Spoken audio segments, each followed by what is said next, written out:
E aí, pessoal, como é que vocês estão? Tudo bem? Já se apaixonou por uma missionária mormon? Já se apaixonou por um missionário mormon? Se isso já aconteceu com você, gostaria que você comentasse aqui embaixo, né, na parte dos comentários, que nós vamos falar sobre isso. Já faz um tempão que um rapaz me relatou a história dele e em relação à passagem dele lá pelos mormons, ele saiu, ele ficou injuriado. E basicamente a história dele, vou fazer um resumo aqui, tá? É mais ou menos o seguinte: ele recebeu as missionárias, elas deram palestra e ele se apaixonou durante as palestras pela missionária que estava dando palestra, e os olhos dela também brilhavam enquanto estava dando palestra, ou seja, ela se apaixonou pelo cara também. E ele conta que começaram a se corresponder através de cartas e que ela dava esperança inicialmente. E depois ela começou a mudar com ele, né? Já não escrevia mais cartas como antes. E esse rapaz começou a ficar injuriado, começou a ficar triste. E parece-me que ele se afastou da igreja por causa disso. E depois ele até chegou a fazer um comentário, estava pensando em expor, né, essa missionária, alguma coisa assim, né, porque ele realmente ficou muito magoado porque ela mudou, né, e ela não quis depois mais correspondência, apesar de ter dado algum tipo de esperança, ter deixado ele apaixonado e ter criado na mente dele uma expectativa. Deixa eu explicar uma coisa para vocês, tá? Essa história desse rapaz, eu acho que ele vai ver esse vídeo aqui. Eu decidi não falar o nome dele porque ele pediu que eu contasse a história dele, mas eu não gosto de citar nome de pessoas, né? Muito menos o lugar onde isso aconteceu, para evitar exposições desnecessárias. Mas esse tipo de situação não é uma situação tão incomum de acontecer, não. Eu já vi, né, diversos casos envolvendo missionários nas missões. Eu quero deixar bem claro que todo serviço missionário dos mormons tem regra, né? Os missionários, eles são proibidos de namorar durante os 2 anos de missão. Se eu não me engano, as mulheres faziam 1 ano e meio de missão, a não ser que aumentou. Na minha época, a mulher fazia 1 ano e meio e os homens faziam 2 anos de missão. Ficavam 2 anos longe de casa. Você então, quando completa 18 anos, é praticamente como se fosse uma obrigação para os homens. Os homens, eles são obrigados, né? Para conseguir a salvação lá nos mormons, eles chamam a salvação de exaltação. Você tem que cumprir, né, com algumas etapas.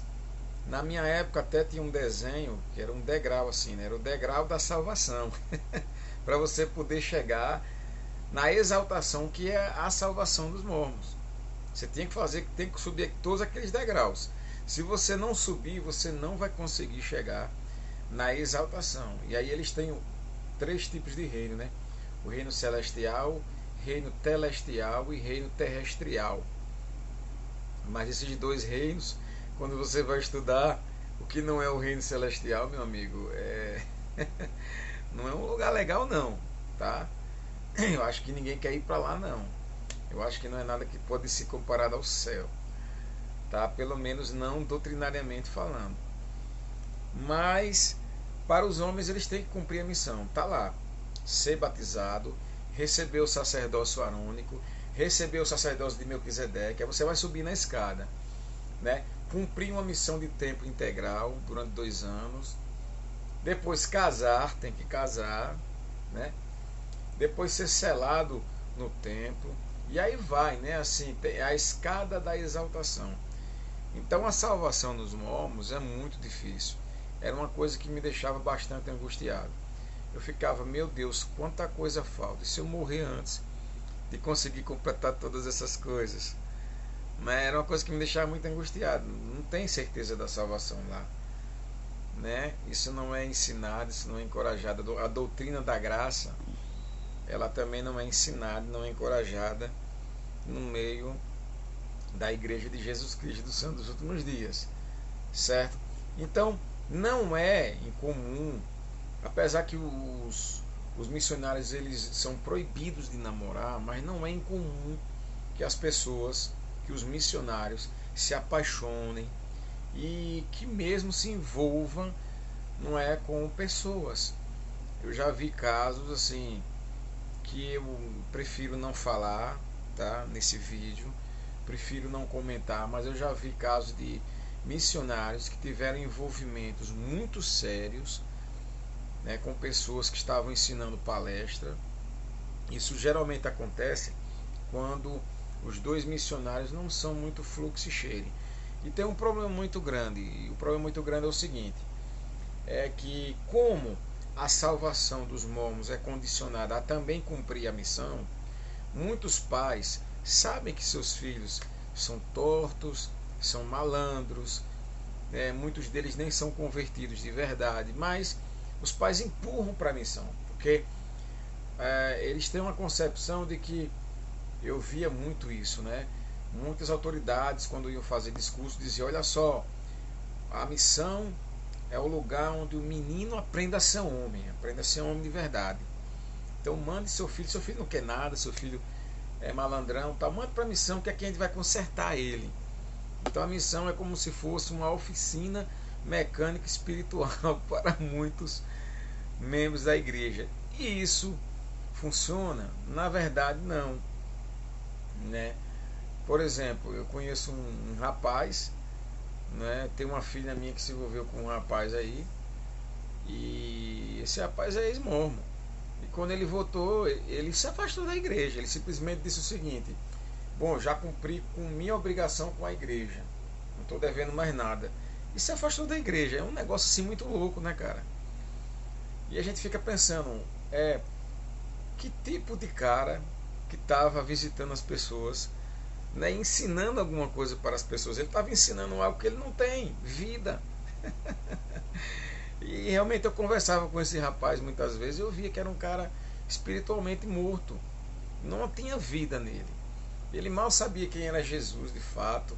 Ele não se interessava por Jesus, ele não se interessava, cara. Jesus é a mesma coisa que nada para ele. Evangelho é a mesma coisa que nada para ele. Ele não tem interesse nas coisas espirituais. Entende? Era um cara completamente carnal, mundano. Então ele foi, porque a família, né, não, você vai para a missão, mas voltou e se afastou. E está no mundão aí, no mundo da perdição. Então, geralmente quando dois missionários tortos se encontram na missão, sempre vai dar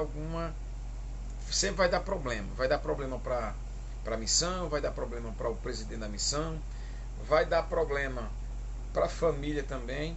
Tem um cara que... E por que quando dois se encontram assim? Porque um vai acobertando a malandragem do outro.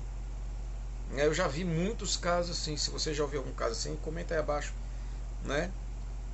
Eu conheço, por exemplo, um caso de um missionário Helder que namorava.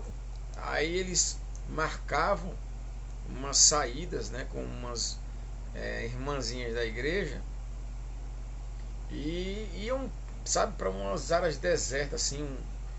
Eles iam visitar, né, casas. Eles marcavam assim em uma região bem distante e tinham que passar por uma estrada deserta e escura. E aí ele convidava as irmãzinhas: e aí, vamos visitar com a gente hoje? Vamos. Aí parava naquela estrada escura e iam se amassar mesmo. Em relação ao caso do rapaz aí, não é assim, é só uma moça que se apaixonou pelo rapaz, não é? Ela não é que ela enganou o rapaz. São meninas novas, são rapazes jovens, então eles podem, sim, eles têm o direito de estarem enganados, de se apaixonarem, né, estarem equivocados em relação a esse sentimento que eles têm. Ela pode ter se correspondido com um rapaz, não é? Mas isso não quer dizer que houve uma maldade da parte da coitada, não, apenas uma carência emocional.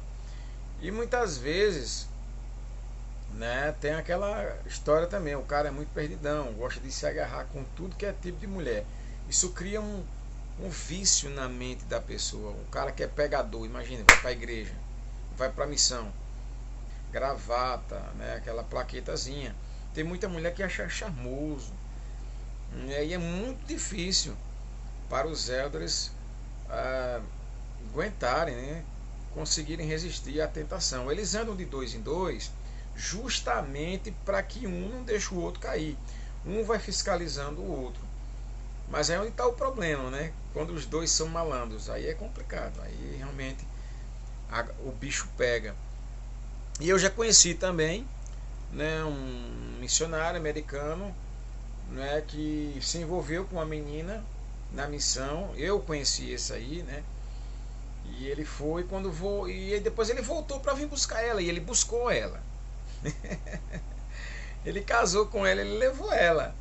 Mas é isso aí, meu amigo. Eu não consigo ver nessa história que você relatou lá nos comentários uma maldade por parte da moça. Não, a ótica que eu tenho é que ela se apaixonou, né? Depois ela percebeu que estava errada. Isso acontece também. E alguém deve ter descoberto, ela deve ter confessado para alguma companheira de missão, e a companheira de missão deve ter, olha, converse com o presidente, né? E às vezes ela vai lá, confessa na entrevista que teve com o presidente de missão, e o presidente de missão deve ter dado conselhos, ó, você não pode, você sabe que está errado isso, né? Não fica dando chance ao rapaz, corta esse relacionamento. E aí ela foi lá e cortou o relacionamento. O que é que você deve fazer? É tocar seu barco para frente. Às vezes a gente gosta da pessoa errada, né? E às vezes as pessoas dão, sim, um sinal de que querem alguma coisa conosco, querem ter um futuro conosco, mas depois elas descobrem que não era bem isso que elas queriam. E você não ia querer uma pessoa que você, eu gosto dela, tudo bem que você gosta dela, mas se ela não gosta de você, pode ter certeza, não ia ser legal não você futuramente ter um relacionamento com ela. Então, se ela cortou a amizade com você, deixa ela quieta e tentar de uma certa forma se vingar, tentando expor essa moça, ou não, isso aí não vai levar você a absolutamente nada, né? A gente deve desenvolver o amor de Cristo. Eu, como ex-mormon e como cristão hoje, né, eu tenho trabalhado muito nessa questão do amor de Deus, né? Que é nascido de Deus ama o seu irmão e ama também os seus inimigos, tá? Então perdoe essa menina, né? Ela só se confundiu nos sentimentos dela e você deve deixá-la partir em paz, tá? Deixa ela ser feliz, né, com outra pessoa que ela, um outro rapaz que ela vai com certeza gostar, né? É isso aí, gente. Qualquer dúvida que vocês tenham sobre esse assunto de mormonismo, pode fazer a pergunta aí abaixo. E em relação aos missionários, a realidade é essa. Eles podem namorar? Não podem, né? Inclusive, se descobrirem que eles estão namorando com alguém, eles podem até mesmo voltar para casa, né? As missões dos mormons são bem rígidas no tocante a isso. Aí tem gente que fala, eu acho que eles deveriam namorar, principalmente as menininhas, né, que são apaixonadas. Não, eu acho que não, porque isso acaba tirando o foco. A pessoa apaixonada, ela não vai conseguir concentrar a mente dela naquilo que tem que concentrar, que é no trabalho de proselitismo, não é? Então, muito complicado, não é? É como a questão também dos padres que não podem casar. Eu acho que o legal mesmo é que a pessoa seja casada, né, para fazer o trabalho missionário, para ser um líder religioso, um pastor evangélico, para evitar cair em tentação, porque as pessoas que têm um companheiro, né, já caem em tentação, imagine quem não tem. O mundo de hoje está muito difícil a coisa. Beijo no seu coração, se inscreva no canal, valeu.